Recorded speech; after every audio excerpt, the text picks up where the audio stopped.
Hey my people, here is Presenter J. Today I've come with another issue of must go. It's okay if we say this politician must go, this politician must go, this politician must go. Before I continue, if you have not subscribed, please subscribe on our channel. Must go now has been a chorus where you first utasikia to this politician must go, this politician must go. Yes, it is true they must go. Lakini ni mikakati gani kabambe ambayo tumekuja nayo kuhakikisha he must go inakuwa effective? Ni mikakati gani ambayo tumekuja nayo tuhakikishe kwamba hata tukisema must go lazima kuna change ambayo tutapata kesho? We must know that there is some politicians who will take advantage of must go, of this chorus. Inafaa tutambue kwamba tukitaka kumtoa kiongozi tunaangalia kiongozi mgani ambaye atakuja kureplace this place na alete mabadiliko.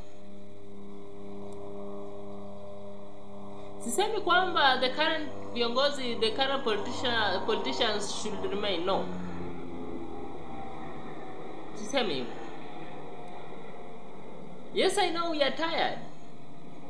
Na viongozi ambao tunataka waje, tunataka ukuje wachukue hii uongozi, ni mikakati gani ambayo tumepanga kwamba pia na wao hawezi kuwa kama hao viongozi ambao wako katika viketi, ambao wako katika uongozi.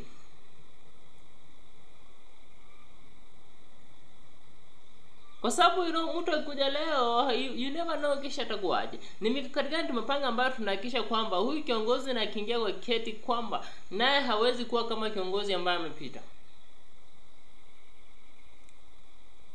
Tukianza upande wa MCAs.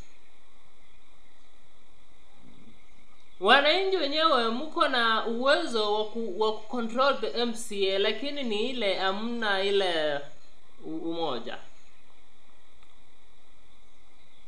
It is so easy to control a MCA. Ni easy sana control MCA.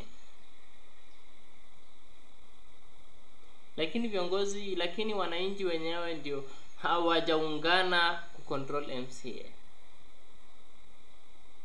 Kwa sababu iwezekani unapata MCA anafanya kazi some areas, anaacha areas zingine.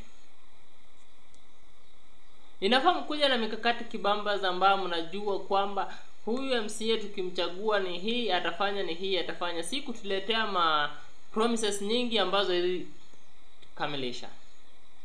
Tuende hivyo kwa MP na tujue huyu MP akikuja ni hii tunataka tufanyie, tunataka afanye hii, afanye hii, afanye. Hatutaki promises nyingi ambazo hawezi kamilisha. Kwa governor pia mseme kwamba tunataka atufanyie hii, asitupe promises nyingi ambazo hawezi fanya. Na tuende hivyo hadi pale juu. Tujue kwamba hawa viongozi tunataka tuweke, tunataka tuende hivi.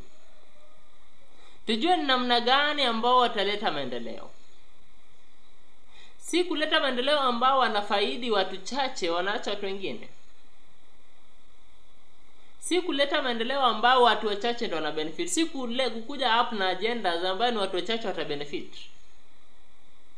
Inafaa tutambue kwamba ukimchagua kiongozi ndio acha tuchague ile kiongozi ambaye atakuja na manifestos ambaye kila Mkenya atabenefit. Ile manifesto ambaye kila Mkenya atapenda, kila Mkenya atabenefit. Sio kwamba ile manifesto tu ambaye atakuja atafanyia watu wachache kisha watu wengine watabaki nje. Currently kuna wale viongozi ambao wanafanya vizuri, I say congratulations. Kwa wale viongozi ambao wanafanya kazi vizuri, I say congratulations. Na kwa wale ambao pia hamfanyi kazi zenyu, please kaeni chini mfikirie kwamba 2027 mtakuja kutudanganya aje. I know you can't convince us. Mtaka kuja kutudanganya. So kaeni mpange ukora yenu vizuri. Lakini I think it is high time Kenya wamefunguka macho. Kumbuka Presenter J. Kama bado hujaweza kunifuatilia hapa YouTube, please subscribe on my channel at JeraxKE.